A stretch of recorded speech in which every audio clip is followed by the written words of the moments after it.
स्वागत है आप सभी का। और आप सभी के लिए आज से एएनएम की क्लास भी स्टार्ट हो चुकी है, क्योंकि आपकी एएनएम की वैकेंसी आने वाली है। ठीक है, तो आज से आपकी एएनएम की क्लास नंबर पहली है। साइंस की क्लास आपकी डेली 8:30 बजे चल रही है।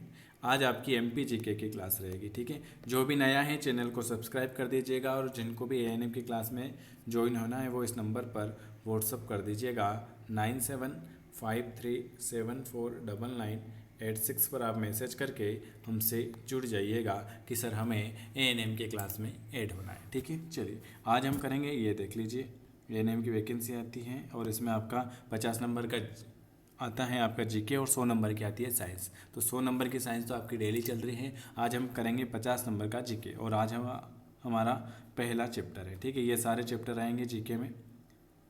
कितने चैप्टर हैं? लगभग है 40 चैप्टर हैं। ये सारे चैप्टर आज हम कंप्लीट करेंगे। ठीक है, चैप्टर वाइज। चलिए पहला क्वेश्चन ये लीजिए, सोन नदी की लंबाई कितनी है। आज हम करेंगे नदी के क्वेश्चन। नदी के 20 से 30 क्वेश्चन करेंगे, उसके बाद कल से आपकी चैप्टर वाइज क्लास स्टार्ट हो जाएगी। चलिए पहला क्वेश्चन आपके सामने क्या लिखा हुआ है। पहला क्वेश्चन लिखा हुआ है कि सोन नदी की लंबाई कितनी है। सोन नदी की लंबाई जो है वो आपकी है 780 किलोमीटर। क्या है? सोन नदी की लंबाई अगर आपसे पूछे कि सोन नदी की लंबाई कितनी है तो 780 किलोमीटर है। और सोन नदी कहाँ से निकलती है? तो सोन नदी का उद्गम स्थान जो है अमरकंटक में समागम और गंगा नदी में पटना के समीप होता है।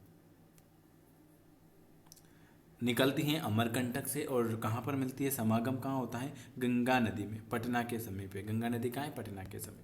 तो ऑप्शन आपका सी वाला आ जाएगा। चलिए दूसरा, चूलिया जलप्रपात किस नदी पर स्थित है। चूलिया जलप्रपात किस नदी पर स्थित है?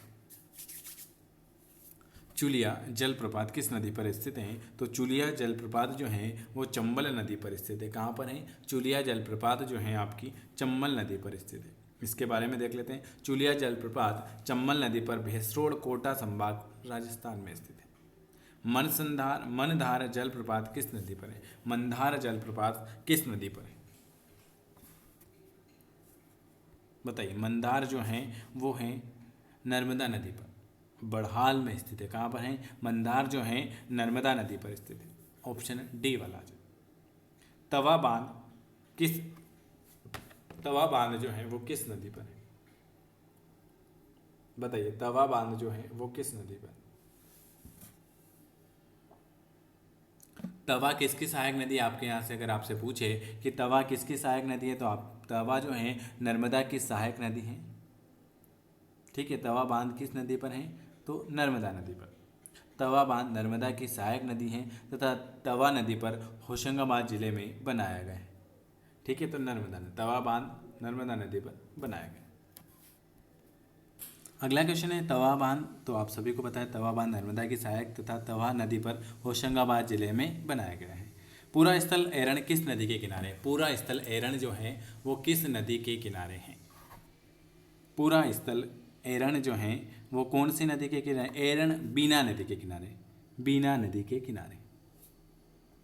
चलिए अगला क्वेश्चन, संजय सरोवर योजना किस नदी से संबंधित है? संजय सरोवर योजना किस नदी से संबंधित है? संजय सरोवर बेनगंगा नदी। कौन सी नदी? बेनगंगा नदी। संजय सरोवर परियोजना जो है वो बेनगंगा नदी में है। यह बालाघाट और सिवनी जिले में है। कहाँ पर है? कौन से जिले में है? यह बालाघाट और सिवनी जिले में है। और इसकी अगर आपसे पूछे कि इसकी सिंचाई क्षमता 103,722 हेक्टेयर हो जाएगी। किस नदी को मध्य प्रदेश की जीवन रेखा कहा जाता है?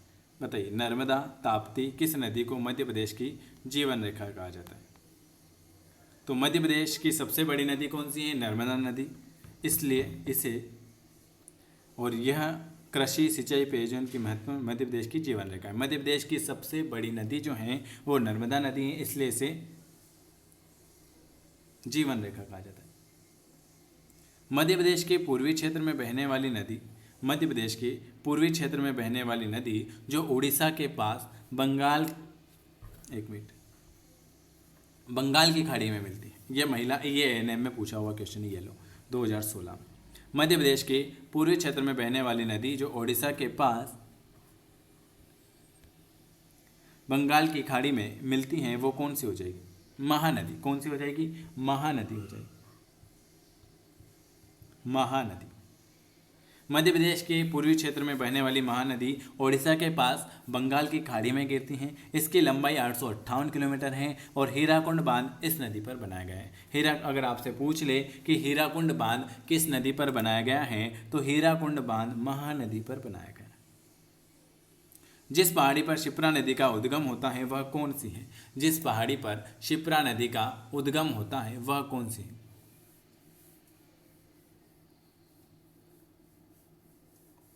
बताइए।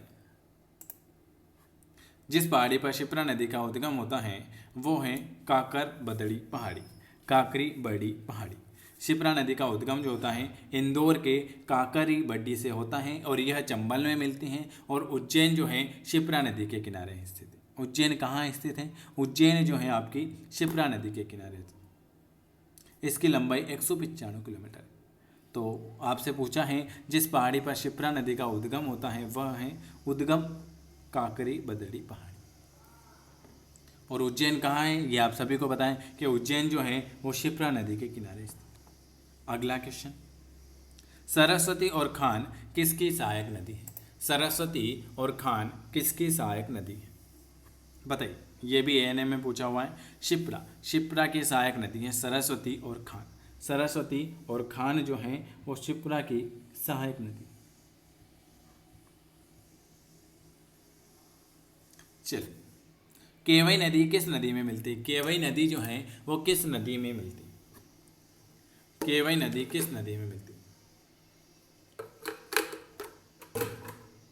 केवई नदी, ये भी एएनएम में पूछा हुआ क्वेश्चन। केवई नदी सोन नदी में मिलती हैं और सोन नदी गंगा नदी में मिलती है। केवई नदी कहाँ पर मिलती है? सोन नदी। और सोन नदी कहाँ मिलती है? गंगा नदी में। खान और गंभीर, खान और गंभीर किसकी सहायक नदी है? खान शिप्रा नदी की और गंभीर सहायक नदी की। खान और गंभीर, खान शिप्रा नदी की सहायक नदी और गंभीर नर्मदा नदी की। तो खान और गंभीर हैं सहायक नदियाँ।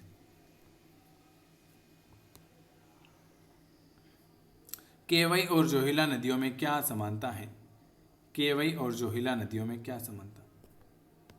आज का आखिरी क्वेश्चन, ये आप मुझे कमेंट करके बताना, ठीक है? चलो मैं ही बता देता हूँ।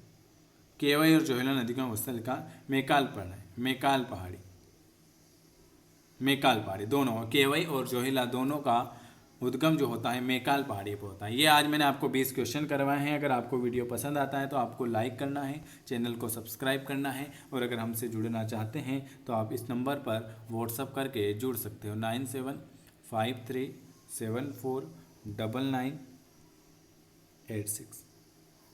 आप इस नंबर पर मुझे व्हाट्सअप कर देना और लिख देना ANM 2024। वीडियो देखने के लिए आप सभी का बहुत बहुत धन्यवाद। इस चैनल को आप ज़रूर सब्सक्राइब करें।